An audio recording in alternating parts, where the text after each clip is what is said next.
into the papers now, see what the headlines are this morning. I have with me in the studio my analysts to look at this. Journalist Charles Ideho is here, as well as Olade Indiario, public affairs analyst. Gentlemen, good morning. Good morning. Morning. Nice to see you. Good morning. Thank you. Great. Let's start from News Direct this morning. That's where we will start the morning from. The paper News Direct says APC lifts suspension of Akeredolu, Okorocha, Amosun, and others. These were party members who were said to be suspended as a build-up to the election, general election earlier in the year. From the News Direct, let's go to Daily Trust. Daily Trust says Kebbi, Lagos, Jigawa top list of states with unqualified teachers. Whoa. Kebbi, Lagos, Jigawa top list of states with unqualified teachers. Okay, I guess we'll look at it as we get along gradually and subsequently. Blueprint is our next paper now. Why National Assembly will approve Buhari's $30 billion loan request. The Senate President, Ahmed Lawan, is revealing this. It says Nigerians to determine fate of hate speech bill and unveils 2020 Senate agenda. Okay, you find all this in the Blueprint. From there, let's go to the Daily Times. And Daily Times said Senate will pass Buhari's $30 billion loan request. Lawan says that. And as PIB constitutional amendment, power sector, solid minerals development top 2020 agenda. Okay, so much money to be spent. Okay, this is what you see on the front page of the Daily Times. Gentlemen, the Blueprint puts it, giving reasons why the National Assembly will pass will okay the $30 billion loan request from the presidency. Yes. Now, the point there is we've heard at different times, we've heard the IMF and World Bank telling Nigeria to be careful, be cautious with your borrowing. Your debt profile is increasing. But economists will balance it sometime and say, well, if you look at the GDP ratio and all of that, we're still safe. As it is right now. Let me start with you, Charles. How does this come to you? Well, when I first saw that news, he spoke to reporters yesterday. When I first of all got wind of that news, I actually was surprised because when you have a compliant National Assembly, you don't expect to see. How do you mean a compliant? No, compliant with the language is mine anyway. I chose that language because he also made allusion to that Senate President also said, unlike the 8th Senate, where you had all these arguments forth and back, this National Assembly would support. Okay. So that's why I say compliant. Okay. So he gave two major But there are two different things anyway. I said, that's my word. Okay. I chose it. I just want to be sure. I chose it. So, but he said he gave two major reasons. He said, number one, that the passage of the production sharing formula would afford the country to have robust finances to be able to finance the 2020 budget. That's on the one hand. On the other hand, he also said that the federal government or the presidency has made available to the Senate sufficient information regarding what the loans will be meant for. So he said, having gone through it and then having been convinced, then the Senate has no option than to accede to the request. So these are the two things he actually hinged upon. So I don't have the details.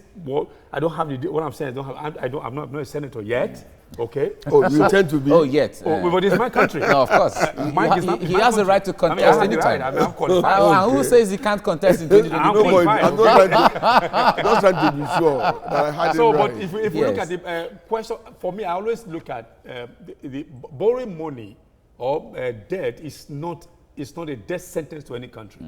But when you borrow money and then you channel it to the critical sector, infrastructure, it will on its own regenerate and pay back. But it's only when you borrow money, it goes into maybe recurrent, that's where you have a problem. So I believe that if that loan is granted and the FG is very prudent, and then we can see if we are able to plug it into all this infrastructure development, I'm sure we may not have to be apprehensive.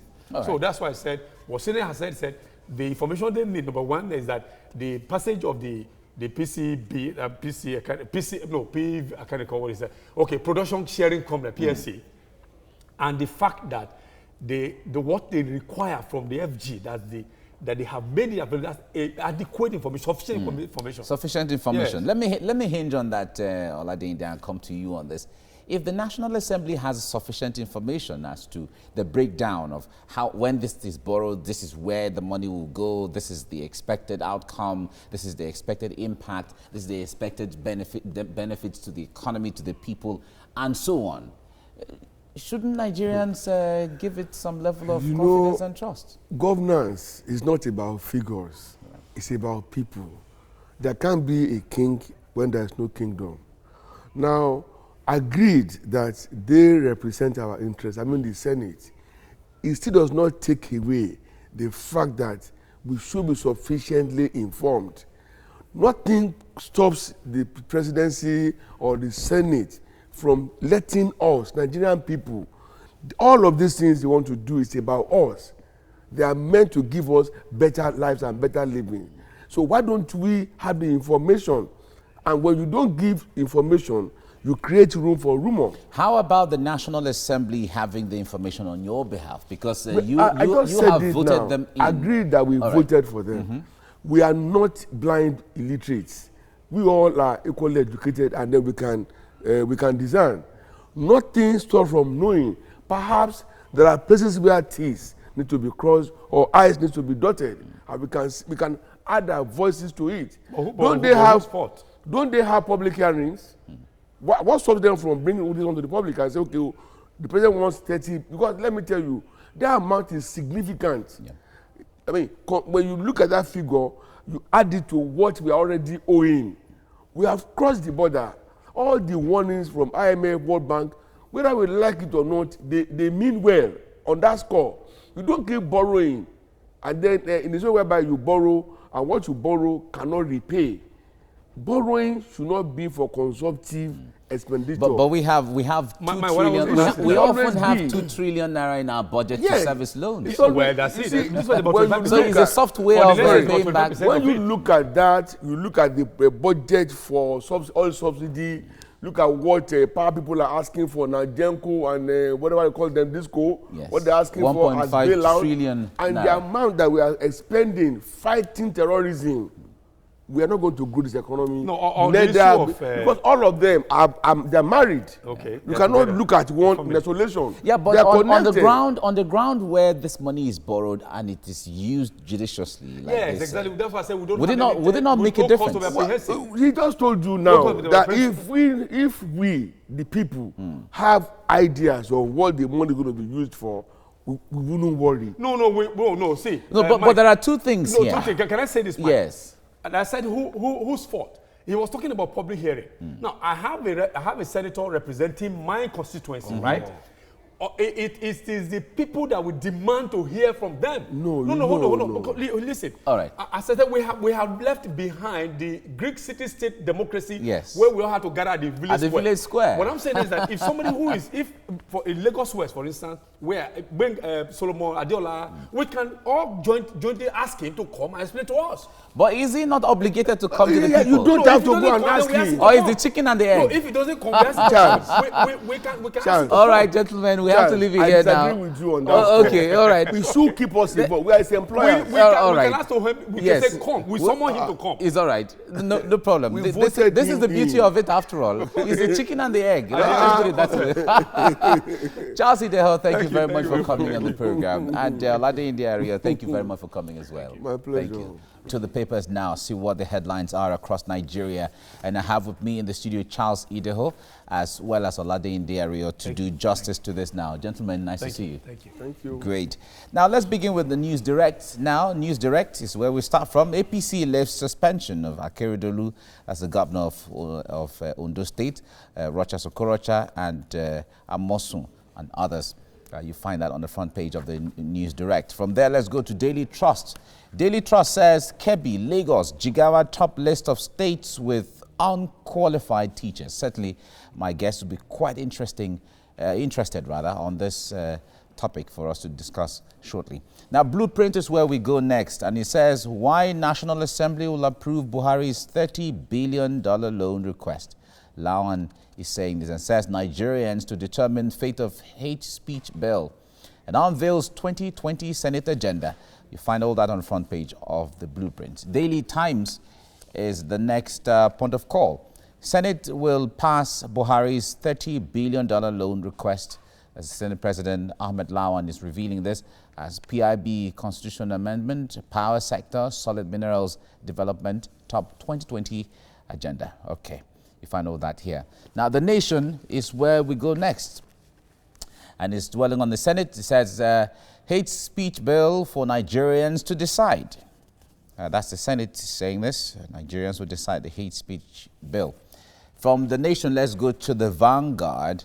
The Vanguard newspaper says, why Senate will okay Buhari's $29.96 billion loan bid. Ahmed Lawan, Senate President, is revealing this. So, says Buhari has provided details, debt burden rises. Okay, you find the breakdown of some of these public debt figures the Vanguard has provided from 2015 to 2019, and the figures are climbing there. From the Vanguard, let's go to The Guardian. The Guardian says government to spend 417 billion naira on subsidy in 2020. Subsidy, underline the word subsidy. Okay. Nigeria loses $400 billion to foreign havens and seeks global action against illicit financial flows. You find all that on the front page of The Guardian. All right, from The Guardian, let's go to Daily Sun. And that is the last paper right now. And it says UK probes Nigerian church where members sow seed with blood.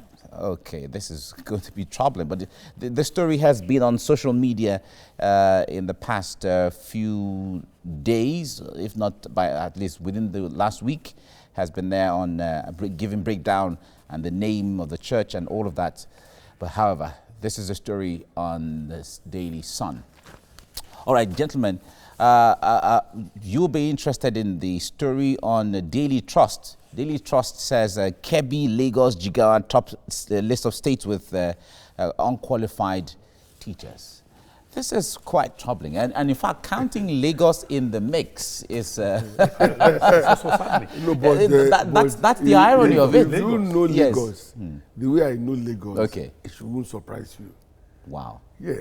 Why? Because the provision in the Constitution that guarantees every Nigerian the right to live anywhere has bastardized Lagos, has hit Lagos where it hurts most. Why is that? How is that? Infrastructures and facilities in Lagos are overstretched. Yes, that's true. The crowd in Lagos, there are too many. And I told you about 6 weeks ago that more than half of people in Lagos have no business being in Lagos. Why is that? Why? I will tell you. Okay. Because go out there and see people, a crowd of nail cutters. People selling sugarcane with wheelbarrow, selling accessories of phone with wheelbarrow. But they're providing services. You are saying that, I mean, is that what we need in mega city? No, answer me. But what will when make... you go to a place like... Oladeyinde, what will make Lagos a mega city if not the people? No, when you say people... Yes. It's a mixture of everything. I understand. But what we have here, the admixture here in Lagos is such that the downtrodden, they are far more than the people at the middle level and take it or leave it. Yes, that's true. Now, when this happens, there will be demand for Medicare, education, and other things. Yes. So naturally, those who have vision or who are looking for quick money, they quickly go and start schools. And these schools started from special centers where they were being packaged to pass WAEC, school start, NECO, and JAMB exams. Okay? The painful thing now is because the investors behind these schools have only one objective, profit. They cannot afford to employ qualified teachers. But they're supposed to be regulatory agencies. When you say regulatory agencies, I have been in the school where the so-called regulators came, and the first thing they were asking for was lunch. So they were giving lunch. Maybe that day they didn't eat from home. Okay, so they were hungry on the way to the place. And then before lunch ended, bottle of wine were on the table for them, and the envelopes were waiting. They didn't enter any classroom. They simply went away. So what happens in that situation? Let me also tell you that all of these so-called mushroom schools, they have a way of arranging guerrilla students to write exams or answer questions for their people because they must pass.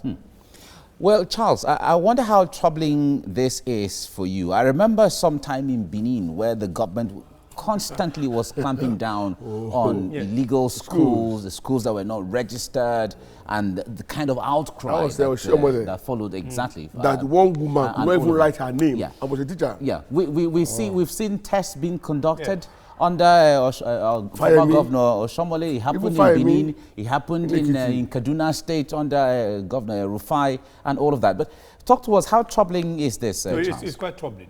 But you see, I think outside what Ariyo said, mostly it's about that sector of our nationhood is the less remunerated, okay? Because there's no motivation to teach.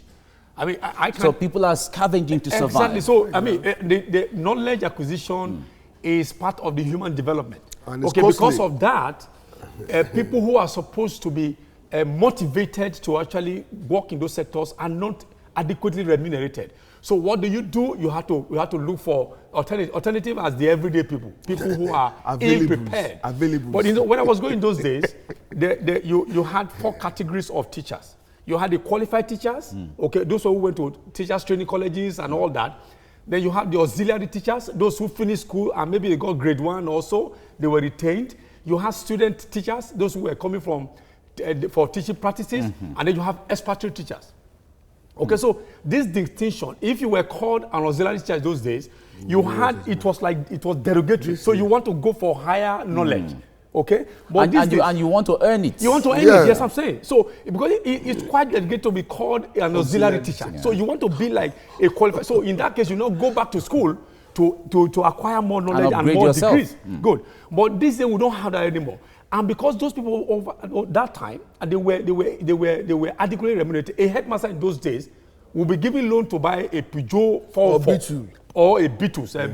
So there were even houses. Most of them, the houses were provided within the school. The school I attended, for instance, Holy Trinity Grammar School, Sabogindaura, it sits on about 50 acres of land, if I'm not mistaken. The principal's house is there, paid for by the government. The teachers' quarters are out there. So when you know that once you are teaching, that all some of these basic amenities will be provided for you, then the motivation to teach will be there. But these days, there's no motivation. So I am not surprised, though it's saddening, that you have come to this level where you were even naming Lagos among those people. It's poor. But again, as he said, the population over there, how many people in Lagos, everybody is angling towards working in the oil industry, telecoms industries, even TVC. So these are part of no doubt TVC is a great place to work. However, you are winning awards. You're winning awards. That's why we beg to be on your payroll. So it's part of it. So these are the things but seriously, Oladinde, you started with the issue of the pressure on infrastructure. Yes. Is a major factor here the issue of population increase? Let me tell you, when I came to Lagos in 1985 after youth service, it was not this 1985. You are an ancestor in Lagos now. It wasn't this crowded. Okay. Places where you now have human habitation, they were pure forests. The entire place from here to Ojoju Baga, Opik area, they were pure forests. But go there now and see the number of people living there. That we are 18 or 20 million in Lagos is not true. We could be more than that because every day, thousands of people, they come into Lagos through all manner of channels. I disagree with Ariyo. No, you don't have to agree. Wait, it's a factor. It's not a major because factor, when people come in, there are some basics they want to acquire. It's not about that. I.e., for instance, my child must go to school. Whether government builds schools or not. Does this stop government from remunerating them adequately? I am not going to. Answer that. Government schools don't employ. Remuneration is the heart of this. Not population. I mean, hello. There are cities that are more populated about they are all right. We have to leave it here now, unfortunately. Government schools don't employ these people. They are employed mostly and majorly by private concerns. Okay. Now, we have to leave it here now. The point there is there are different ways of looking at this thing, and there are different reasons for this thing, I believe. So all of you might be right, depending on how you want to dissect it. Before we run, the one you mentioned in those states that were shamed, yes. Were they employed by private schools? Well, the point there is, that's why I said there are different ways of seeing it. Charles Ideho, thank you very much. It should be your headache. That's your stage. Thank you very much, gentlemen, for coming on the program. I really appreciate you. Thank you. Let's look into the papers now, see what the headlines are this morning. I have with me in the studio Charles Ideho as well as Olade Ndiario. Gentlemen, thank you. Nice to see you. We should also copy Ghana with moringa. Moringa. Oh, okay. Food, Fine. I mean, the leaves, the seeds. Okay. Good morning. Interesting. Yeah. I think Ghana has this one village, one project kind of. That's fine.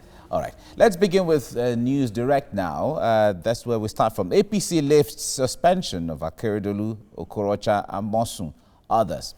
You find that on News Direct. And certainly this will interest my guests to talk about as we get along. From there, Daily Trust is where we go next. KB, Lagos, Jigawa top list of states with unqualified teachers. That's Daily Trust. And then we have the Blueprint. Blueprint says why National Assembly will approve Buhari's $30 billion loan request. Ahmed Lawan is revealing this and says Nigerians to determine the fate of hate speech bill unveils 2020 Senate agenda. Then Daily Times is the next one now.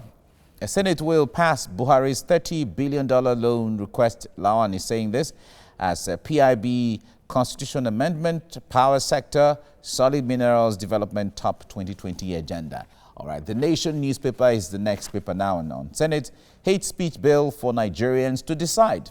A fury over social media use in Canada and Egypt, and PIB electoral reform to get lawmakers' attention. These are all fallouts from the headlines there. Now, from The Nation, let's go to the Vanguard. The Vanguard says why Senators will okay Buhari's $29.96 billion loan bid. Ahmed Lawan is saying this as a Senate president and says Buhari has provided details. Debt burden rises. Okay, from the Vanguard, let's go to the Guardian. And the Guardian newspaper says that government to spend 410 billion naira on subsidy in 2020. That's what the Guardian has. All right, from the Guardian, let's go to Daily Sun, and which is the last paper this morning. Daily Sun says UK probes Nigerian church where members sow seed with blood. Okay, that's what Daily Sun has this morning. All right, gentlemen, the story on the News Direct that says the APC lifts a suspension of Akeredolu, Okorocha, and Amosun, others. This will interest you. Yeah. Now, first of all, Charles, let me start with you on this one. Now, in the build-up to the election, we saw this suspension, imposed at different times. Some for gross anti-party activities. A lot of the anti-party activities and different things. But in all, right now, if you look at seeing it from the hindsight, if you look at it standing here and looking backwards, what are the impacts of all of this suspension sometimes? Well, I think on the case of these three gentlemen, the suspension handed to them by the party hierarchy actually worked. Worked in the sense that if you see that over time, since 2015 till now, none of them has ever gone to the media to say things that are against the party. And then they also rather than what usually happened in the past, where some of these things could have resorted to them cross-carpeting or defecting to other parties, they decided to remain and be loyal to the party. So I see them as regenerated. But a lot of people would not agree with you when it comes to you ask me. Okay, fine. You ask me. But you ask me. You ask me. But you look at it. I mean, we're in the media. Okay. So I think for me, I do want to certainly believe that it has also helped them to because most of them at the heart of it was the desperation for the three of them to be the be-all and end-all of the party machinery within their state. Okorocha wanted to continually be relevant. That's why he wanted to plant his son-in-law there. Same thing with Akeredolu, not Akeredolu, this one, Amosu, who of course was flying two flags, one of the APC and one of the APM. So it didn't work. Even the other man in Ondo also wanted to be relevant there. But the party told them no, that they had to subject themselves to the superiority of the party, which has worked. Over time, I feel they're now born again. All right. Okay. But politically speaking. Yeah. But the point there is, the point there is, in Imo, for instance, the ruling party lost the seat to opposition due to internal wranglings and all of that. They paid for it. In Ogun State at that time, they retained it, but however, a lot of resources was poured into. Talk to us from that. You are seeing the picture from a side. Okay. Amosu brought in Akinlade. Akinlade lost. Amosu won the election to the Senate.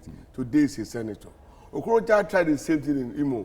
He didn't win there, but he is in the Senate today on this platform, the same APC.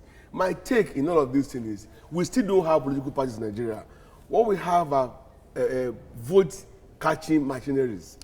Is that what you call them? Because the same Amosun who could not bring in the Akinlade to win election on the platform of APC went on to win the senatorial election.